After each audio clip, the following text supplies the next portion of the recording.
Best Medicine Season 1 Episode 7 Review. Martin conquered his fear of blood for spoiler by author Laura Noack. Portwen hosts so many festivals. It seemed odd to honor a horror author and host a blood factory when it's not near Halloween. However, sometimes we need to suspend timetables and calendars when watching TV, and Best Medicine Season 1 Episode 7 may be one of those times. The play definitely had some gory, romance tropes to it, but it mainly reminded me of a Halloween festival. The best part of There Will Be Blood was exploring how far Martin would go to face his fear of blood to protect someone he cared about. We've grown to appreciate Martin and Elaine's friendship. She can be irritating, but she's loyal to him. I loved how she defended him, saying the exact thing he and the fans often state. Martin was Dr. Reese, and he did have to participate in everything Dr. Reese did. Martin would never understand the allure of honoring a local writer's work with blood and gore, and this one was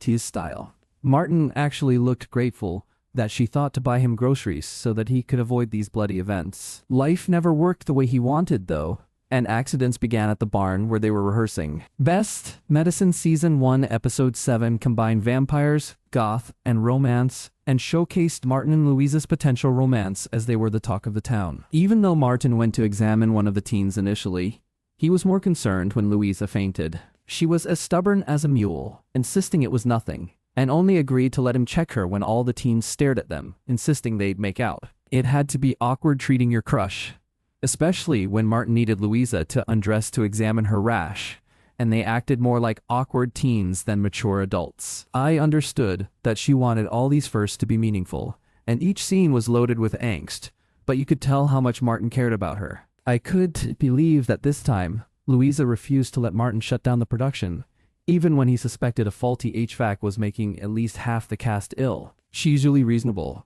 but the school fundraiser took priority over her health. She also needed him to be concerned about her as someone in her life, not just the town doctor.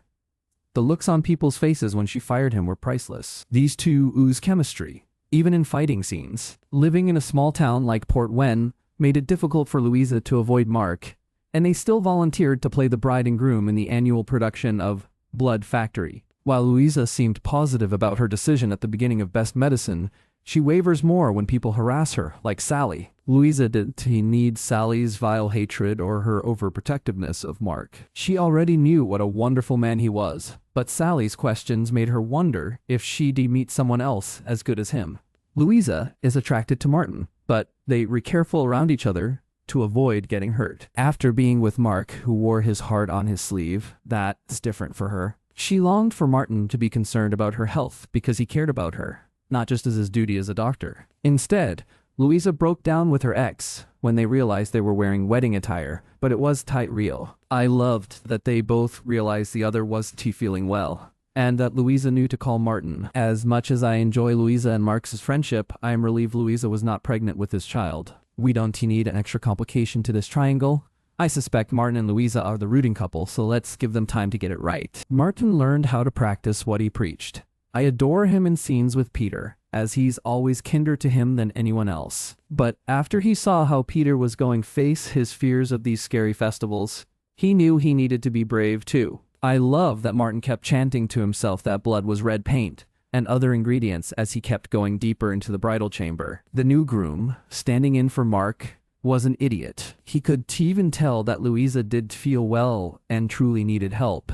And this was part of the script. It was so symbolic that, as Martin rushed through the barn, Louisa started yelling for help. They are in tune with each other, even when they don't realize it. It was very Romeo and Juliet that Martin fainted in a coffin next to Louisa, and I loved how Elaine was so proud of him, but all he cared about was informing Louisa about her condition. While she wanted him to care about her as more than her doctor, he needed to be that again with her having hemochromatosis, a blood disorder that causes her to have too much iron. It seemed to her that he would even learn how to take blood, something he'd never done before. Besides the teens whispering about Martin and Louisa, almost everyone weighed in on certain relationships. As mentioned, it's part of small-town charm.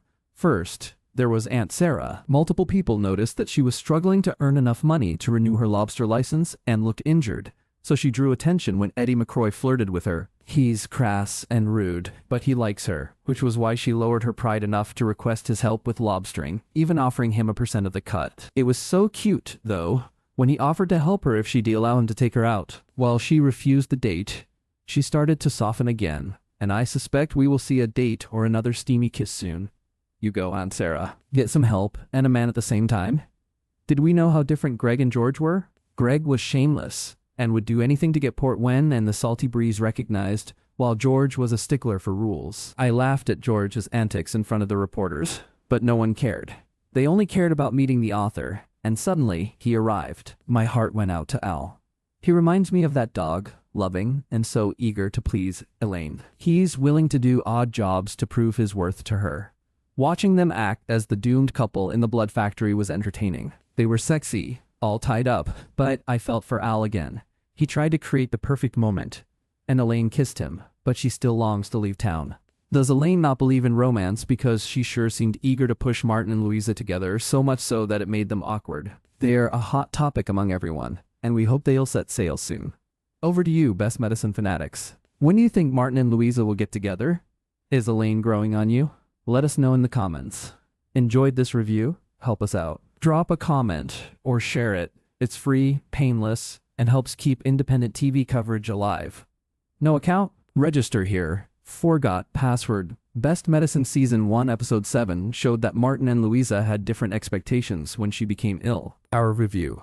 We have an exclusive sneak peek are the episode TV Fanatic had the privilege of being part of. And if you aren't a shipper, you will be. Best Medicine keeps asking Sheriff Mark to be okay about Louisa, but he may need Dr. Martin's friendship more than Port Wen realizes. Posted unpublished. February 17th, 2026. Laura Nowak is a staff writer for TV Fanatic. As a lifelong fan of TV of many genres, her current favorites are Will Trent and Alert, Missing Persons Unit. She is a Hallmark and Netflix junkie and adores series like Sweet Magnolias, Ginny and